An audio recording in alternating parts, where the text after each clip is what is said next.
So we got a fairly nice day. The snow has pretty much melted away. Last week it was like just wintry. I thought it was going to be worse through Christmas, but no.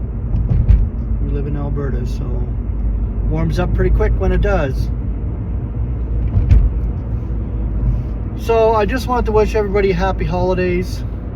Be thankful. Enjoy your loved ones.